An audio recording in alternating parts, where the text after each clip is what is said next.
ರಷ್ಯಾದ ಮಾಸ್ಕೋದಲ್ಲಿ Ukraine drone ದಾಳಿಯನ್ನ ನಡೆಸಿದೆ.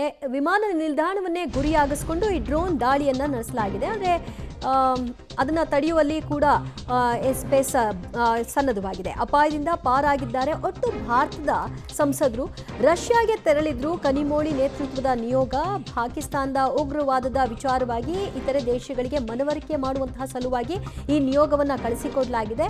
ಇದೇ ರೀತಿಯಾಗಿ ಹೋಗಿದಂತಹ ಹೊತ್ತಿನಲ್ಲಿ ಈ ದಾಳಿಯಲ್ಲಿ ಅವರಿಗೂ ಕೂಡ ಕೆಲ ಸಮಯ ವಿಮಾನ ಲ್ಯಾಂಡಿಂಗ್ ಆಗೋದಕ್ಕೆ ತೊಂದರೆ ಆಗಿದೆ. ಪಾಕ್ ಉಗ್ರವಾದವನ್ನು ಮನವರಿಕೆ ಮಾಡೋದ ಸಲುವಾಗಿ ಈ ನಿಯೋಗ ಹೋಗಿತ್ತು. ಈ ನಿಯೋಗದಲ್ಲೇ ನಮ್ಮ ರಾಜ್ಯದ ಸಂಸದರು ಆಗಿರುವಂತಹ ಬ್ರಿಜೇಶ್ ಚೌಟಾ ಕೂಡ ಸೇರಿದ್ರು. ಎಲ್ಲರೂ ಕೂಡ ಸೇಫ್ ಆಗಿದ್ದಾರೆ. ಬಟ್ ಲ್ಯಾಂಡಿಂಗ್ ಮಾತ್ರ 45 ನಿಮಿಷ ತಡ ಆಗಿದೆ. ರಷ್ಯಾದ ಮಾಸ್ಕೋನಲ್ಲಿ ಉಕ್ರೇನ್ನ ವಿಮಾನ ನಿಲ್ದಾಣವನ್ನು ಗುರಿಯಾಗಿಸಿ ಡ್ರೋನ್ ದಾಳಿಯನ್ನ ನಡೆಸಿತ್ತು ಅನ್ನೋದು ಈಗ ಗೊತ್ತಾಗ್ತಾ ಇರುವಂತಹ ವಿಚಾರ. ಕೆಲ ಕಾಲ ಆತಂಕದ ಪರಿಸ್ಥಿತಿ ಇತ್ತು.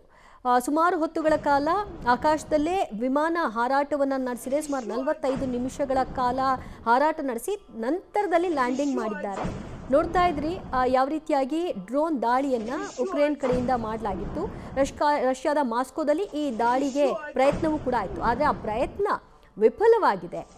ಆದರೆ ಅದರ ಭಾಗವಾಗಿ ವಿಮಾನಗಳ ಹಾರಾಟಕ್ಕೆ ಒಂದಷ್ಟು ಸಮಸ್ಯೆ ಅಂತೂ ಆಗಿದೆ.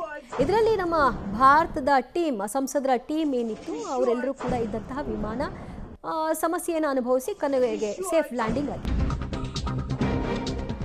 ಮಾಸ್ಕೋ ಏರ್ಪೋರ್ಟ್ ಸೇರಿ ಹಲವೆಡೆ ಅಟ್ಯಾಕ್ ಅನ್ನು ಮಾಡಲಾಗಿದೆ. ಕೇವಲ ಏರ್ಪೋರ್ಟ್ ಮಾತ್ರ ಅಲ್ಲ, ಹಲವು ಕಡೆಗಳಲ್ಲಿ ಟಾರ್ಗೆಟ್ ಅನ್ನು ಮಾಡಲಾಗಿದೆ. ಏರ್ಪೋರ್ಟ್ ಟಾರ್ಗೆಟ್ ಮಾಡಿ ಡ್ರೋನ್ ಅಟ್ಯಾಕ್ ಅನ್ನು ನಡೆಸಿದೆ ಅನ್ನೋದು ಗೊತ್ತಾಗ್ತಿದ್ದು, ಏರ್ ಡಿಫೆನ್ಸ್ ಸಿಸ್ಟಮ್ನಿಂದಾಗಿ ಯಾವುದೇ ಅಪಾಯಗಳು ಸಂಭವಿಸಿಲ್ಲ.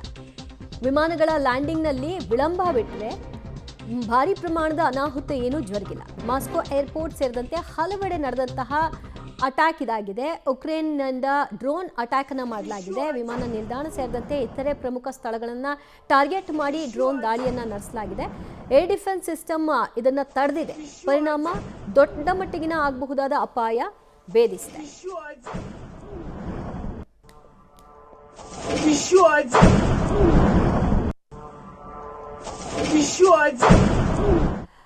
ಮತ್ತಷ್ಟು ಮಾಹಿತಿ ಕೊಡ್ತಾರೆ ನಮ್ಮ ಪ್ರತಿನಿಧಿ ಪವಿತ್ರ ಕಡತಲ. ಪವಿತ್ರ, ಈ ದಾಳಿಯ ನಂತರದಲ್ಲಿ ಹೇಗಿತ್ತು ಆ ಪರಿಸ್ಥಿತಿ ವಿಮಾನದಲ್ಲಿದ್ದವ್ರದ್ದು? ಇದರ ಬಗ್ಗೆ ಸಂಸದರುಗಳಿಂದ ಏನಾದರೂ ಪ್ರತಿಕ್ರಿಯೆ ಲಭ್ಯವಾಗಿದೆಯಾ? ಹೇಗೆ ದಿವ್ಯಾ, ಈಗ ಬ್ರಿಜೇಶ್ ಚೌಟಾ ಸೇರಿದಂತೆ ಕನಿಮೋಳಿ ಸೇರಿದಂತೆ ಅನೇಕ ಸಂಸದರು, ಭಾರತದ ಸಂಸದರು ಇದ್ರು. ರಷ್ಯಾಗೆ ತೆರಳಿ ನಮ್ಮ ಆಪರೇಷನ್ ಸಿಂಧೂರದ ಸಾಹಸಗಾತಿ ಜೊತೆಗೆ ಪಾಕ್ನ ನಿಜ ಬಣ್ಣ ಬಯಲನ್ನ ಮಾಡೋದಕ್ಕೆ ಸರ್ವ ಪಕ್ಷಗಳ ನಿಯೋಗ ಹೊರಟಿತ್ತು. ಆದರೆ ಮಾಸ್ಕೋದಲ್ಲಿ ಅವರು ಇನ್ನೇನೋ ಲ್ಯಾಂಡಿಂಗ್ ಆಗಬೇಕು ಅನ್ನುವಷ್ಟರಲ್ಲಿ ಡ್ರೋನ್ ದಾಳಿ ಏಕಾಏಕಿ ಉಕ್ರೇನ್ನಿಂದ ನಡೆದಿತ್ತು. ಹಾಗಾಗಿ ಮಾಸ್ಕೋ ವಿಮಾನ ನಿಲ್ದಾಣದಲ್ಲಿ ಬಹುತೇಕ ಗೊಂದಲದ ವಾತಾವರಣ ಮೂಡಿತ್ತು. ಸೊ ಸತತವಾಗಿ ಡ್ರೋನ್ ಅಟ್ಯಾಕ್ ನಡೆದಿರೋದ್ರಿಂದ ಕಂಪ್ಲೀಟ್ ಆಗಿ ಸುಮಾರು 3 ಗಂಟೆಗಳ ಕಾಲ ಮಾಸ್ಕೋ ಏರ್ಪೋರ್ಟ್ ಅನ್ನ ವಿಮಾನಗಳ ಹಾರಾಟವನ್ನು ಸ್ಥಗಿತಗೊಳಿಸಿತ್ತು. ಮಾಸ್ಕೋ ಅಂತಲ್ಲ, ಅನೇಕ ಅಕ್ಕಪಕ್ಕದ ವಿಮಾನ ನಿಲ್ದಾಣಗಳಿಗೂ ಕೂಡ ಡ್ರೋನ್ ಅಟ್ಯಾಕ್, ಸುಮಾರು 112 ಡ್ರೋನ್ಗಳನ್ನು ಏಕಾಏಕಿ ಉಕ್ರೇನ್ ರಷ್ಯಾದ ಮೇಲೆ ಮಾಡಿತ್ತು. ಸೊ ಸದ್ಯದ ಮಟ್ಟಿಗೆ ಅಲ್ಲಿ ಏರ್ ಡಿಫೆನ್ಸ್ ಸಿಸ್ಟಮ್ ತುಂಬಾ ಅದ್ಭುತವಾಗಿದೆ ಅವರದು. ಹಾಗಾಗಿ ಎಲ್ಲ